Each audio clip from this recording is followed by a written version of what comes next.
Syrup को 1 महीने से ज़्यादा खोल के रखना चाहिए या नहीं रखना चाहिए? आज से 8 महीने पहले हमने पॉडकास्ट किया था और डॉक्टर साहब खुशखबरी ये है कि उस पॉडकास्ट को आज इंडियन एक्सप्रेस न्यूज़पेपर में भी फीचर किया गया है और बड़े बड़े डॉक्टर्स ने उसे स्टडी करी है। सो आप ये बताएं कि आपको पहले कितनी खुशी है इस मामले में?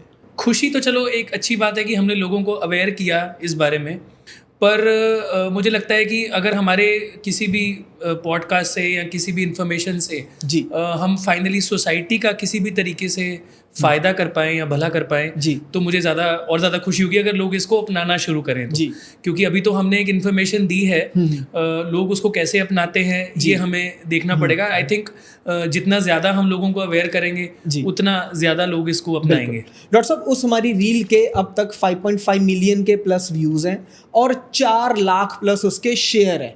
सो उसके कमेंट्स भी अगर देखा जाए तो 50-50 है, कुछ हमारे फेवर में है, कुछ अगेंस्ट है। बट जो अगेंस्ट है आप उनके बारे में क्या कहना चाहोगे? सो देखो, मैंने पहले भी कई बार कहा है कि जब भी हम कुछ मेजर चेंज लाने की कोशिश करते हैं सोसाइटी में या ओवरऑल हमारी थिंकिंग में, तो ऑब्वियसली कुछ लोग होंगे जो अपनी प्रैक्टिसेस चेंज करने में टाइम लेंगे जी, उनसे हमें कोई प्रॉब्लम नहीं है। लेकिन द ओनली थिंग इज़ कि अगर हम गहराई में जाएं, और इस बात को हमने पहले भी हमने जब शूट किया पॉडकास्ट किया उसमें हमने बताया कि एक्चुअल में लोगों का कहना था कि सिरप की क्वांटिटी बहुत ज़्यादा है, लेकिन अगर आप प्रॉपर डोज में देंगे तो क्वांटिटी ज़्यादा नहीं है। हमने पूरी कैलकुलेशन करके भी समझाई थी जी। एक 10 किलो के बच्चे के लिए, एक 20 किलो के बच्चे के लिए कैसे हम छोटे बच्चों के लिए तो ड्रॉप्स आती हैं, सो इसीलिए वो 3 चीज़ें आती हैं जी। तो अगर हम प्रॉपर डोज देंगे, प्रॉपर ड्यूरेशन के लिए देंगे तो क्वांटिटी ज़्यादा नहीं बचती है। बट फिर भी कुछ दवाइयाँ जैसे बुखार की दवाइयाँ हो गई, उल्टी की दवाइयाँ हो गई, जो SOS बेसिस पे भी हम यूज़ करते हैं, उस पे बहुत सारे लोगों का ये कहना था कि अगर ऐसा ही है तो कंपनी क्यों नहीं मेंशन करती बॉटल पे? तो उनसे मेरा एक क्रॉस क्वेश्चन ये है कि अगर कंपनी ये मेंशन नहीं करती कि उसको हमें शेल्फ लाइफ मेंशन नहीं करती या हम कब तक यूज़ कर सकते हैं, तो कंपनी ये भी मेंशन कर सकती है कि use up to expiry date जी। अगर वो ये एक लाइन लिख दें कि use up to expiry date, तो हमारा जो हम कहना चाहते हैं शायद वो ठीक ना भी हो जी, लेकिन ऐसा नहीं मेंशन्ड है। आप देखेंगे जितनी भी वेस्टर्न कंट्रीज़ हैं, US की कंट्रीज़ हैं या जो भी कंट्रीज़ हैं, कनाडा है, ऑस्ट्रेलिया में भी आप देखोगे, कहीं भी देखोगे आप जी, तो डेवलप्ड कंट्रीज़ में सारी दवाइयों के ऊपर एक चीज़ लिखी जाती है जिसको कहते हैं BUD, beyond use date. So expiry date of a medicine, एक दवाई की एक्सपायरी डेट तभी तक वैलिड है जब तक वो शीशी बंद है। जब वो शीशी खुल जाती है तो एक बियॉन्ड यूज डेट होती है जी, जिसको हम कहते हैं शेल्फ लाइफ कह लो या बियॉन्ड यूज डेट, मतलब खुलने के बाद हम उसको कब तक कंज्यूम कर सकते हैं जी। तो ये चीज़ हमारे स्पेशली जो दवाइयाँ इंडिया में बनती हैं उन पे मेंशन नहीं होता जी। तो पहले तो हमारी रिक्वेस्ट ये है कंपनियों से कि इस चीज़ को प्लीज़ मेंशन करना शुरू कीजिए, बिल्कुल, क्योंकि अगर आपकी दवाइयाँ उतनी स्टेबल हैं और वो 2 साल की अगर एक्सपायरी है तब तक चल जाती है तो हमें कोई प्रॉब्लम नहीं है अपने पेशेंट्स को या बच्चों को देने में जी। डॉक्टर साहब कहीं पे लिखा भी हुआ है कि ये इतने दिन तक यूज़ करनी चाहिए? यस, तो बहुत लोगों ने एविडेंस मांगा है कि कहाँ पर लिखा है, आपने कहाँ पे देखा है जी। तो उन सबको मैं बता दूँ कि ब्रिटिश जो फार्माकोपिया है, जो US जो अपना फार्माकोपिया है, स्टैंडर्ड्स का जो फार्माकोपिया है, मार्टिन डेल एक बुक है उसमें लिखा है जी। एक बुक है डॉक्टर बवेजा की माइक्रोबायोलॉजी फॉर MBBS करके जी, उसकी 12th एडिशन में भी ये चीज़ मेंशन्ड है। सो आई थिंक जो फार्माकोलॉजी बैकग्राउंड से लोग हैं वो इस चीज़ को ज़्यादा बेटर समझ पाएंगे जी, कि जो हम कहना चाह रहे हैं। बेसिकली जब एक सिरप ओपन होता है वो एयर के कांटेक्ट में आता है, जब वो एयर के कांटेक्ट में आता है जी, तो ग्रेजुअली जब उसको, अगर एक बच्चे को एक फीवर हुआ, फिर 10 दिन बाद फिर फीवर हुआ, 5 दिन बाद फिर फीवर हुआ या वॉमिट आई या कुछ भी हुआ, तो वो मेडिसिन को आप मल्टीपल टाइम्स ओपन कर रहे हो जी। जब आप उसको ओपन कर रहे हो उतनी बार वो एयर मॉइस्चर इनके कॉन्टैक्ट में आ रहा है। जब वो एयर और मॉइस्चर के कॉन्टैक्ट में आ रहा है उतनी बार उसमें chances of contamination, chances of कि उसके अंदर बैक्टीरिया या फंगस ग्रो करेगा बढ़ जाता है। दूसरा, ये स्टडीज में देखा गया है कि there is something known as Brix index या Brix scale. Brix scale basically अगर मैं रफली बताऊं जी, तो एक शुगर कंटेंट या जो शुगर उसका स्केल है कि कितनी शुगर कंटेंट पे वो सिरप स्टेबल रहता है जी। सो अगर हम ब्रिक्स वैल्यू को देखेंगे तो over a period of time the Brix scale starts reducing जी, which means the sugar content at which the bottle was opened and it was very stable at that time, वो gradually कम हो गया है। तो अगर वो ग्रेजुअली कम होता जाएगा तो वो जो सिरप है वो स्टेबल नहीं रहेगा जी। तो ये चीज़ हमें समझनी पड़ेगी, और जितनी जल्दी हम इस बात को समझेंगे उतनी ही जल्दी हम इसको अपना पाएंगे अपने जीवन में। लोगों ने तो ये भी कमेंट किए हुए थे नीचे कि फार्मा कंपनी से इनको पैसा दिया हुआ है। नहीं, इसमें देखो कहने वाले तो कुछ भी कहेंगे जी। तो उनको हम रोक नहीं सकते। बिल्कुल। हमारा पॉइंट ये है कि जो इंसान अपनी लाइफ में कुछ चेंज लाना चाहता है बेहतरी के लिए, जी, वो इस चीज़ को सुने और अपनाए। तीसरी बात, अगर हम ये भी मान लें 1% के लिए कि हमें एक्सपायरी डेट तक सिरप को यूज़ करना है, तो उसमें क्लियर कट हर एक सिरप पे लिखा होता है store in a cool dark place, और टेम्परेचर मेंशन किया होता है। कई सिरप्स पे 25 डिग्रीज, कई सिरप पे 30 डिग्रीज।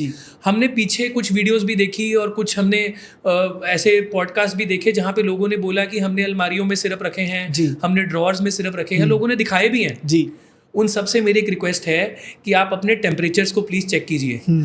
अगर आपका टेम्परेचर 30 डिग्री से ऊपर है, जो कि इंडिया में most of the time of the year हमारा टेम्परेचर 30 से ऊपर ही होता है, 32, 33, 35, 38, 40, गर्मियों में तो और ऊपर भी होता है। जी। तो अगर आप उस टेम्परेचर पे सिरप को रख रहे हैं तो आप लोगों को मिसलीड कर रहे हैं, फिर तो वो यूजलेस हो गए। बिल्कुल। तो जब आप ना तो आप कंपनी की इंस्ट्रक्शंस को फॉलो कर रहे हैं, जी। सो कंपनी ने बोला है कि आप 30 डिग्री या 25 डिग्री से नीचे स्टोर कीजिए। अगर आप 35 पे स्टोर कर रहे हैं, 33 पे स्टोर कर रहे हैं, तो आप तो नहीं उनकी उस इंस्ट्रक्शन को फॉलो कर रहे हैं। बिल्कुल। So I think we need to introspect. हमें देखना पड़ेगा कि जो हम प्रैक्टिस कर रहे हैं शायद उसमें चेंजेस की जरूरत है। जी। अगर ऐसा है कि वो सिरप्स हम एक्सपायरी तक यूज़ कर सकते हैं, तो मेरी सारी दवा कंपनियों से एक रिक्वेस्ट है, एक जो कहते हो कि दरख्वास्त है कि प्लीज़ अपने सिरप के ऊपर एक लाइन मेंशन कीजिए, use up to expiry date, या फिर उन सिरप्स के ऊपर बियॉन्ड यूज डेट या शेल्फ लाइफ प्लीज मेंशन कीजिए, ताकि हम जैसे लोगों को, जो आम लोग हैं, जो यही सोच के दवा को रखते हैं कि शायद एक्सपायरी डेट तक चल जाएगी, तो हम उसको कॉन्फिडेंटली, बहुत कॉन्फिडेंस के साथ हम उसको यूज़ कर सकें, हम उसको कॉन्फिडेंटली उसको हम यूज़ कर सकें। और एक बात और है, मैं छोटा सा एग्जांपल, जैसे हमने पॉडकास्ट किया था, बहुत सारे मुझे कॉल्स भी आए, मैसेजेस भी आए। कई लोगों को मैंने सिर्फ एक बेसिक सा सवाल पूछा कि आज आपका बच्चा अगर बीमार पड़ जाता है और आप हॉस्पिटल में जाते हैं, और हॉस्पिटल में जाके अगर वो नर्स या कोई डॉक्टर या कोई भी ये बोले कि ये सिरप मैंने 2 दिन पहले खोला था, आप प्लीज़ ये अपने बच्चे को पिला दीजिए, तो क्या आप पिला देंगे? नहीं, बिल्कुल नहीं। तो अगर हम वो नहीं करते तो हम ये क्यों मानते हैं कि जो चीज़ हमारे पास पड़ी है वो ठीक है, लेकिन हॉस्पिटल में पड़ी हुई चीज़ खराब है? तो अगर ऐसा ही है तो क्यों ना हम जो इंजेक्शंस कई बार बच्चों को लगाने पड़ते हैं वो 2-2, 3-3 ml के होते हैं, उसमें से सिर्फ 1 ml यूज़ होता है, why can't we use them again? उनको भी हम स्टोर कर देते हैं और बाद में यूज कर लेंगे, ओपन ही तो हुआ है ना, क्या प्रॉब्लम है? इंजेक्शंस को भी कैप की तरह दे दो, हम उसको भी यूज कर सकते हैं। तो आई थिंक ये एक बहुत बड़ा टॉपिक है, बहुत वास्ट डिस्कशन है, जिसमें आई एम श्योर कि हमारे इस पॉडकास्ट से, और आई थिंक जो इंडियन एक्सप्रेस ने हमें कवरेज दी है, और बहुत सारे दिल्ली के डॉक्टर्स हैं जिन्होंने इस पे काफ़ी रिसर्च करी, और उनका भी यही मानना है कि हमें 1 मंथ के आसपास इस सिरप को उससे ज़्यादा यूज़ नहीं करना चाहिए, जब तक कि हमारे पास कुछ ऐसी ऑथेंटिक स्टडीज़ ना हो जो ये प्रूव करें कि 1 महीने के बियॉन्ड भी हम सिरप्स को यूज़ कर सकते हैं, या फिर दवा कंपनियां अपनी बॉटल पे ये लिखना शुरू करें कि बियॉन्ड यूज डेट क्या है, या use up to expiry date. अगर ये 2 चीज़ें वो कर देते हैं तो डेफिनेटली आप दवा को यूज़ कीजिए, लेकिन अगर ये नहीं होता है तो प्लीज़ उसको स्टोर एक तो टेम्परेचर 30 डिग्री से नीचे कीजिए, डार्क प्लेस में कीजिए, और अवॉइड कीजिए 1 महीने से ज़्यादा उन दवाइयों को यूज़ करना।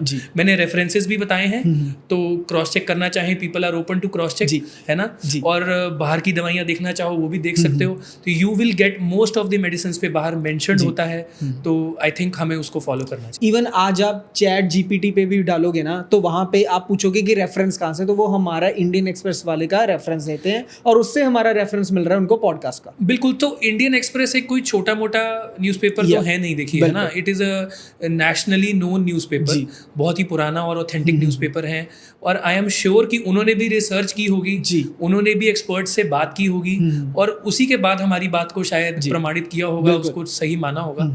तो आई एम श्योर कि धीरे धीरे लोग भी इसमें एडजस्ट करेंगे, अपने आप को चेंज लाएंगे, और इवेंचुअली जो हम चाहते हैं कि सोसाइटी का फ़ायदा हो, लोगों का फ़ायदा हो, लोगों को एजुकेशन दें, और अगर कहीं पे हमारा सिस्टम में फ्लॉ है जो कि इससे इम्प्रूव हो सकता है, तो हम बहुत ज़्यादा खुश होंगे कि हम जो करना चाहते थे वो हमने किया। बिल्कुल। थैंक यू डॉक्टर साहब, थैंक्स फॉर योर टाइम।